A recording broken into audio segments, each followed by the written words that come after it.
BRS party Siddipet జిల్లా అధ్యక్షులు మిత్రులు కొత్త ప్రభాకర్ రెడ్డి గారు, గౌరవ శాసన మండలి సభ్యులు మిత్రులు దేశపతి శ్రీనివాస్ గారు, గౌరవ శాసన మండలి సభ్యులు డాక్టర్ యాదవ్ రెడ్డి గారు, రాష్ట్ర కార్యదర్శి పెద్దలు శర్మన్న గారు, గౌరవనీయులు ఎఫ్డీసీ చైర్మన్ గజ్వేల్ నియోజకవర్గ ఇన్ఛార్జ్ ప్రతాప్ రెడ్డి గారు, విజయక్క గారు, నాగిరెడ్డి గారు, మరి మనోహర్ రావు గారు, వెంకట నరసింహారెడ్డి గారు, రాజమౌళి పంతులు గారు, చాలా మంది ఉన్నారు, బాలరంగమన్న గారు, మల్లన్న గారు, వేదిక మీద ఉన్న పార్టీ సీనియర్ నాయకులు, ఉద్యమకారులు, మా సోదరీమణులు, బీఆర్ఎస్ కుటుంబ సభ్యులు, చాలా మంది జర్నలిస్టులు కూడా ఆనాడు తెలంగాణ ఉద్యమంలో భాగస్వాములైనటువంటి మా జర్నలిస్ట్ సోదరులు, మీడియా మిత్రులందరికీ పేరు పేరున నమస్కారం.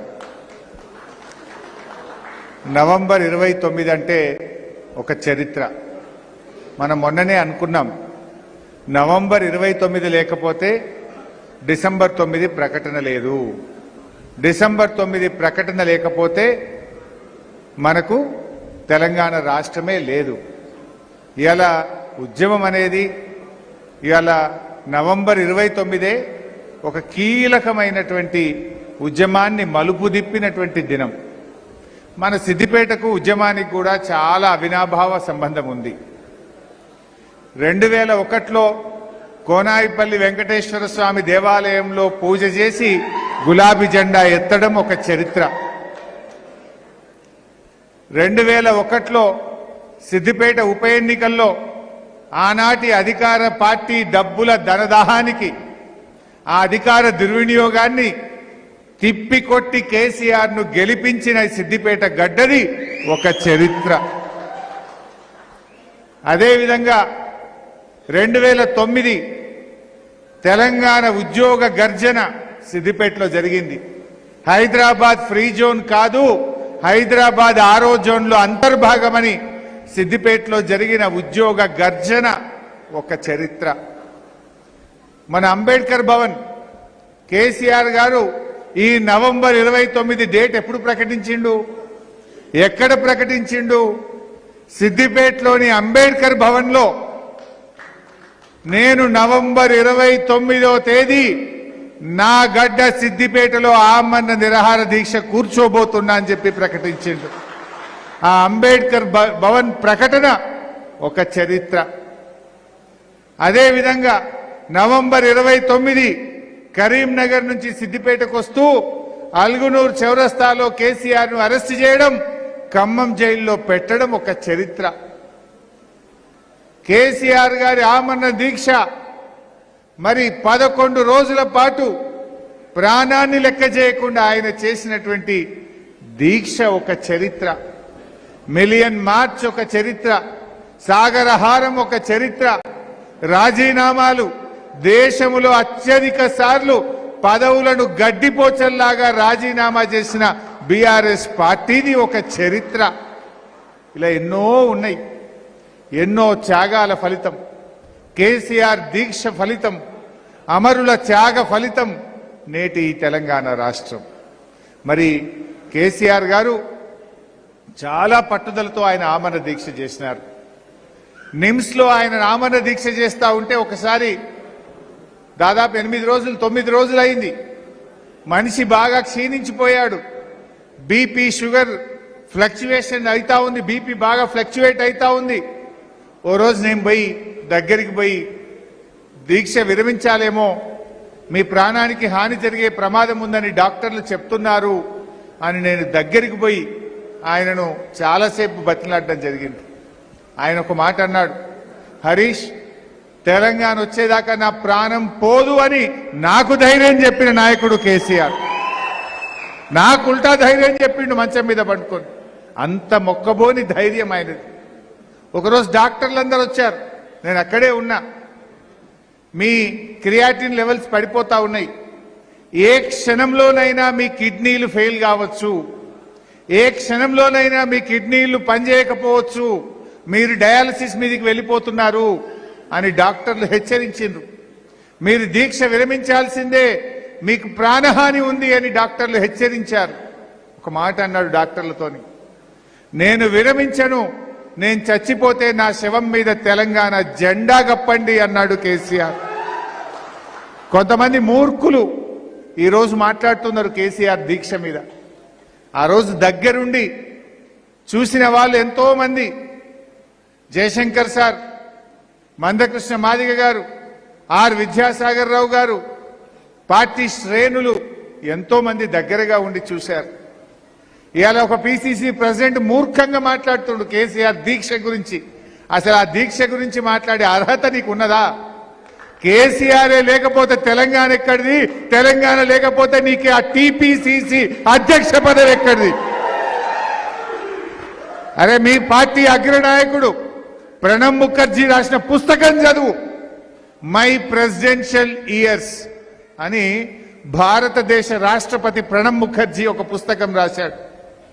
ఎందుకంటే తెలంగాణ మీద ప్రణబ్ ముఖర్జీ కమిటీ వేసింది ఆనాటి యూపీఏ ప్రభుత్వం, సంప్రదింపులు చేసింది ఆనాడు ప్రణబ్ ముఖర్జీ, తెలంగాణ బిల్లు మీద సంతకం పెట్టింది ప్రణబ్ ముఖర్జీ, రాష్ట్రపతిగా గెజిట్ పబ్లిష్ చేసింది ప్రణబ్ ముఖర్జీ.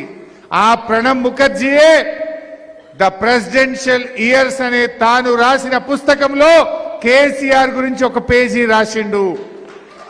ఒక నాయకుడు కలలు కన్నడు, పోరాటం చేసిండు, తన జీవిత కాలములో తన లక్ష్యాన్ని ముద్దాడిన గొప్ప నాయకుడు కేసీఆర్ అనే మాట నేను చెప్పలే, ప్రణబ్ ముఖర్జీ గారు చెప్పిండ్రు. ఇలా అధ్యక్షుడు, ఆ పిసిసి అధ్యక్షుడు ఒకసారి ఆ పుస్తకం చదువుకొని మాట్లాడు. ఈ చిల్లర మాటలు బంద్ చేయి.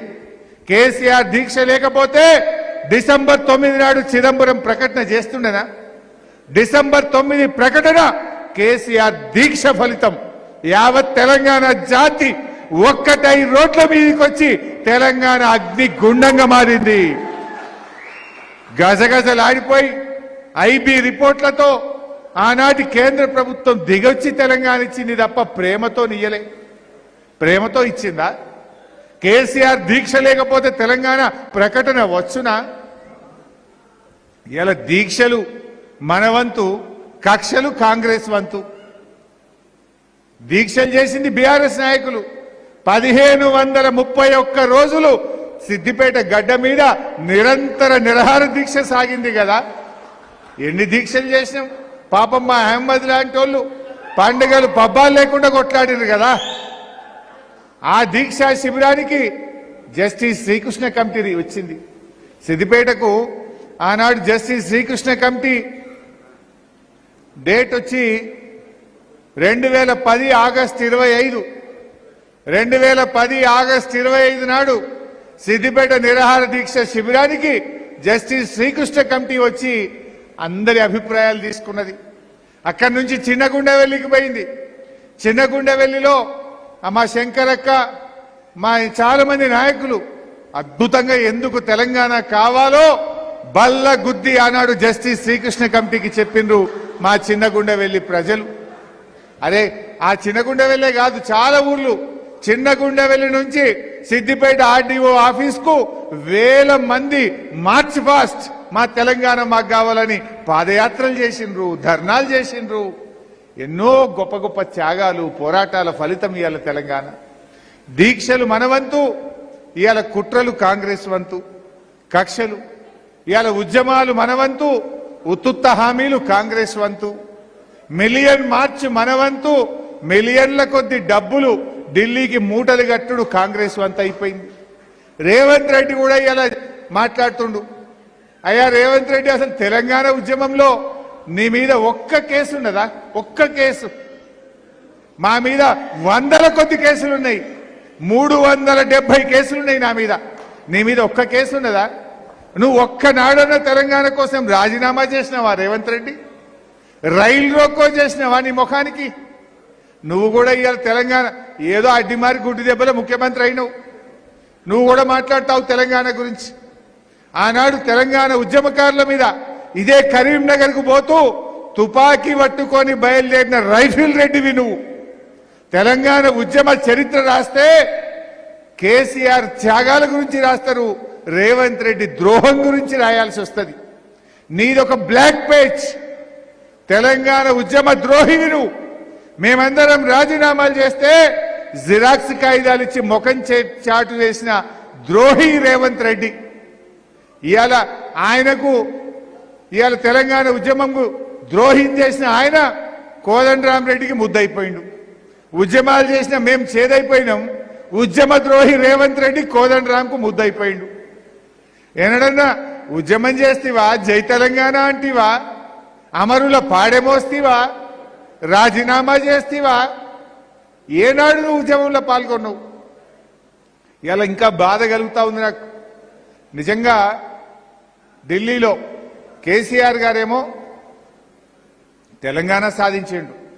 తెలంగాణ సాధించడమే కాదు, తెలంగాణ ఉద్యమం ఎందుకోసం జరిగింది?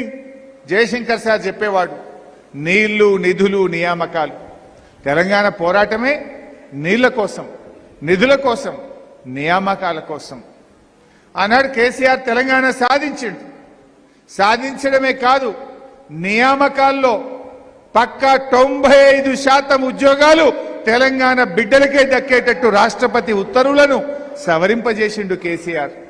మన నిధులు మనకే దక్కేటట్టు చేసి తెలంగాణ పర్ క్యాపిటా ఇన్కంలో దేశంలో నంబర్ 1, జిఎస్డిపి గ్రోత్ రేట్లో తెలంగాణ నంబర్ 1గా నిలిపిండు కేసీఆర్. నీళ్లు, కృష్ణా నది జలాలు మనకే దక్కాలని కృష్ణా ట్రిబ్యునల్ సెక్షన్ 3ని సాధించిండు కేసీఆర్. సెక్షన్ 3ని సాధించడమే కాదు, కొత్త ట్రిబ్యునల్ వేస్తే 20 ఏళ్లు పడుతుందని KWDT 2 tribunal, Krishna water dispute tribunal 2కు ఈ TORని ఇచ్చేటట్టు చేసిండు కేసీఆర్. ఎంతో సుప్రీంకోర్టు పోయిండు, ప్రధానమంత్రిని కలిసిండు, నీళ్ల మంత్రిని కలిసిండు, అన్ని ప్రయత్నాలు చేసి KWDT 2కు ఈ కృష్ణా నదీ జలాలు ప్రాజెక్టుల వారిగా పంచాలని చెప్పి సెక్షన్ 3ని కేసీఆర్ సాధించిండు. ఎందుకు ఈ ముచ్చట చెప్తున్నాను మీరు అనుకోవచ్చు. గత 3 రోజుల నుంచి ఢిల్లీలో ఆంధ్రప్రదేశ్ ప్రభుత్వం ట్రిబ్యునల్ ముందు వాదనలు వినిపిస్తుంది.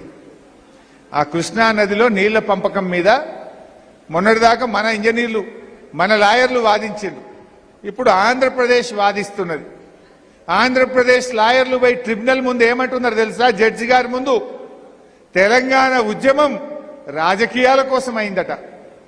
తెలంగాణ ఉద్యమం నీళ్ల కోసం కాదు. ఇవాళ మా నిరుద్యోగ యువత, మా TNGOలు, మా రిటైర్డ్ ఉద్యోగులు, మా కుల సంఘాలు, మా ఆర్టీసీ, మా సింగరేణి, మా కార్మిక సంఘాలు, మా జర్నలిస్టులు చేసిన పోరాటం ఉత్తదేనా? ఇదంతా ఉత్తదే. ఇది రాజకీయ ప్రేరేపితమైన ఉద్యమమని ట్రిబ్యునల్ ముందు ఆంధ్రప్రదేశ్ ఇవాళ తెలంగాణ ఉద్యమాన్ని అవమానపరిచే విధంగా నిన్న మొన్న ముచ్చట ఇది 25, 26, 27 3 రోజులు ఆంధ్రప్రదేశ్ ఇదే మాట్లాడుతున్నది. మరి ఆంధ్రప్రదేశ్ అట్లా మాట్లాడితే తెలంగాణ లాయర్లు మాట్లాడొద్దా? తెలంగాణ ఇంజనీర్లు లేచి దాన్ని ఖండించొద్దా? తెలంగాణ ముఖ్యమంత్రి నా ఉద్యమాన్ని, నా ప్రజలను, నా ఉద్యమకారులను ఎట్లా అవమానిస్తామని మాట్లాడే బాధ్యత ఈ ఉత్తుత్త మంత్రికి, ఈ ముఖ్యమంత్రికి లేదా? అంటే ఇలా ముళ్ళుగుచ్చినట్టు లేదు వీళ్ళకు, చీమునట్టు లేదు వీళ్ళకు.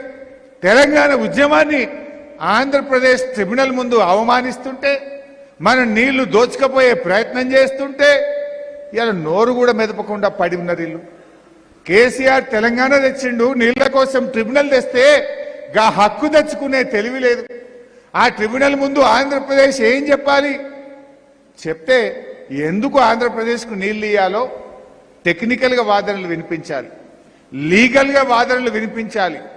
లీగల్గా మాట్లాడతలేరు, టెక్నికల్గా మాట్లాడతలేరు.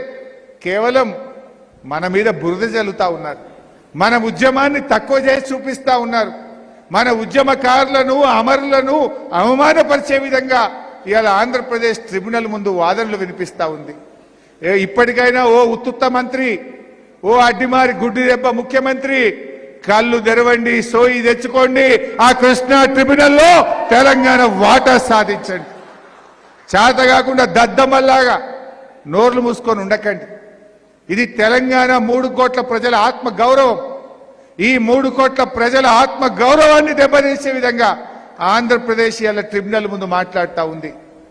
ఎందుకంటే నీవు ఉద్యమం చేయలేదు, నీకు ఉద్యమకారుల విలువ తెలియదు, ఉద్యమకారుల పౌరుషం తెలియదు, తెలంగాణ ఆత్మగౌరవం నీకు అంతకంటే లేదు రేవంత్ రెడ్డి.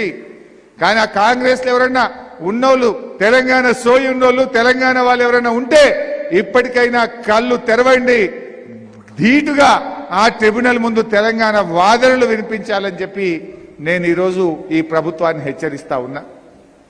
ఏది ఏమైనా ఇవాళ తెలంగాణ రాష్ట్రం ఏర్పడ్డది కనుకనే పచ్చని పంటలు కనబడతా ఉన్నాయి, 24 గంటల కరెంట్ వస్తా ఉంది, ప్రతి ఇంటికి త్రాగునీరు వస్తా ఉంది, 1 కోటి ఎకరాల మాగానిగా తెలంగాణ మారింది, ధాన్యం ఉత్పత్తిలో దేశంలో నంబర్ 1 గా ఈ తెలంగాణ నిలిచిందంటే అది కేసీఆర్ దీక్ష ఫలితం, అమరుల త్యాగ ఫలితం. నవంబర్ 29 దీక్ష చేపట్టిన దినం యొక్క ప్రాధాన్యత. ఇవాళ ఈ దీక్ష లేకపోతే ప్రకటనే రాదు కదా. నవంబర్ 29 దీక్ష లేకపోతే డిసెంబర్ 9 ప్రకటన రాదు, డిసెంబర్ 9 ప్రకటన లేకపోతే జూన్ 2వ తేదీ ఉండదు. అవి ఉన్నాయి కనుకనే ఇవాళ తెలంగాణలో ప్రతి ఇంటికి స్వచ్ఛమైన త్రాగునీరు వస్తుంది, 1 కోటి ఎకరాల మాగానిగా మారింది, అత్యధిక ధాన్యం ఉత్పత్తి చేస్తున్న రాష్ట్రంగా దేశంలో నంబర్ 1 గా నిలిచింది, పర్ క్యాపిటా ఇన్కమ్ లో తలసరి ఆదాయంలో నంబర్ 1, జిఎస్డిపి గ్రోత్ రేట్ లో నంబర్ 1. ఇవన్నీ ఎక్కడికి వెళ్ళి వచ్చినాయి? ఇవన్నీ కూడా కేసీఆర్ పోరాటం. ఇలా అక్కడనేమో చంద్రబాబు నాయుడు ఏమో రివ్యూ చేస్తున్నాడు, కృష్ణా ట్రిబ్యునల్లో మనను కించపరుస్తున్నారు, మన ఉద్యమాన్ని అవమానపరుస్తున్నారు, ఇది నీళ్ల కోసం కాదంటున్నారు. అక్కడ చంద్రబాబు రివ్యూ చేసుకుంటూ ఇంకా నీళ్లు ఎట్లా తీసుకుపోదాం అని కొత్తగా మళ్ళేదో పెట్టిండు, ఇంకో ప్రాజెక్టు పెట్టిండు, గోదావరి బంకచెర్లతో నీళ్ళు ఎట్లా పట్టుకుపోదాం, ట్రిబ్యునల్ల ముందు ఇంకా గట్టి వాదనలు వినిపించి ఆంధ్రప్రదేశ్కు నీళ్ళు ఎట్లా కొల్లగొడదామని చంద్రబాబు చూస్తుండు. రేవంత్ ఏం చేస్తుండు? రేవంత్ రెడ్డి అదేందో పెట్టిండు సమ్మిట్. ఏం సమ్మిట్ అది? గ్లోబల్ సమ్మిట్ అట పెట్టిండు. ఏందా సమ్మిట్? మనము కేసీఆర్ గారు ప్రభుత్వం ఫార్మాసిటీకి 13,000 ఎకరాలు సేకరించి పెట్టిండు. ఆ 13,000 ఎకరాలు బడా బడా కంపెనీలకు ఎట్లా అమ్ముకుందామనే పనిలో రేవంత్ రెడ్డి బిజీ ఉన్నాడు. తన అనుయాయులకు ఎట్లా కట్టబెట్టాలనో ఆయన బిజీగా ఉన్నాడు. ఆ ఉత్తుత్త మంత్రి ఏమో సీమగుట్టినట్టు లేదు ఆయనకు. రేవంత్ రెడ్డి ఏమో గ్లోబల్ సమ్మిట్ తోని భూములు అమ్ముకోవాలి, తన అనుయాయులకు కట్టబెట్టే పనిలో ఆయన ఉంటే, చంద్రబాబు ఏమో నీళ్లు కొల్లగొట్టే పనిలో చంద్రబాబు ఉన్నాడు. ఇప్పటికైనా తెలంగాణ వాదులు, తెలంగాణ ఉద్యమకారులు ఈ రేవంత్ రెడ్డి ప్రభుత్వం చేస్తున్న ద్రోహాన్ని గ్రహించాలి, గుర్తించాలి అని చెప్పి కూడా నేను ఈ సందర్భంగా మనవి చేస్తూ, మరి కేసీఆర్ గారు చరిత్ర ఉన్నంత కాలం, ఈ రాష్ట్రం ఉన్నంత కాలం కేసీఆర్ పోరాటం ఉంటది, కేసీఆర్ త్యాగం చరిత్ర పుటల్లో ఉంటది. రాష్ట్రం ఉన్నంత కాలం కేసీఆర్ గారి పేరు ఉంటది. ఎవరో పిసిసి ప్రెసిడెంట్ అన్నంత మాత్రాన ఈ నిజాలు అబద్ధాలు కావు. ఈ నిజాలు, ఈ సాక్ష్యాలు ఎప్పుడు కూడా మర్చిపోరు అనేటువంటి విషయాన్ని నేను తెలియజేస్తూ, ప్రణబ్ ముఖర్జీ గారు రాసిన పుస్తకం కోయలిషన్ టైమ్స్ అనే ఇంకో పుస్తకం కూడా రాసిండు ఆయన. అందులో కూడా ఒక మాట రాసిండు, నాకు పోర్ట్ఫోలియోలు ముఖ్యం కాదు, మంత్రి పదవి ముఖ్యం కాదు, నేను తెలంగాణ కోసమే ఢిల్లీకి వచ్చినా అని చెప్పిండు కేసీఆర్ అనే మాట కూడా ప్రణబ్ ముఖర్జీ గారు రాసిన ఇంకొక పుస్తకం ది కోయలిషన్ టైమ్స్, దాంట్లో కూడా కేసీఆర్ గురించి మాట్లాడింది. అంటే ఢిల్లీలో మంత్రి పదవిని, పోర్ట్ఫోలియోని కూడా త్యాగం చేసి తెలంగాణ కోసం పోరాడిన విషయాన్ని మనం చెప్పలే, కాంగ్రెస్ ప్రముఖ నాయకుడు ప్రణబ్ ముఖర్జీ చెప్పిండు. ఇట్లా ఎన్నెన్నో విషయాలు ఉన్నాయి. ఇప్పుడే ప్రభాకర్ అన్న చెప్పినట్టుగా నేను ఎక్కువ స్పీచ్లు ఇచ్చి బోర్ కొట్టించాను. ఇలా 5 గంటలకు నామినేషన్లు లాస్ట్ ఉన్నాయి. మా సర్పంచ్ గారు చివరగా మాట్లాడి ఆయన ఓట్ ఆఫ్ థ్యాంక్స్ చెప్తాడు. మరి వారిని ఒక ముక్క మాట్లాడి అందరికీ ఓట్ ఆఫ్ థ్యాంక్స్ చెప్పాల్సిందిగా కోరుతున్నాను.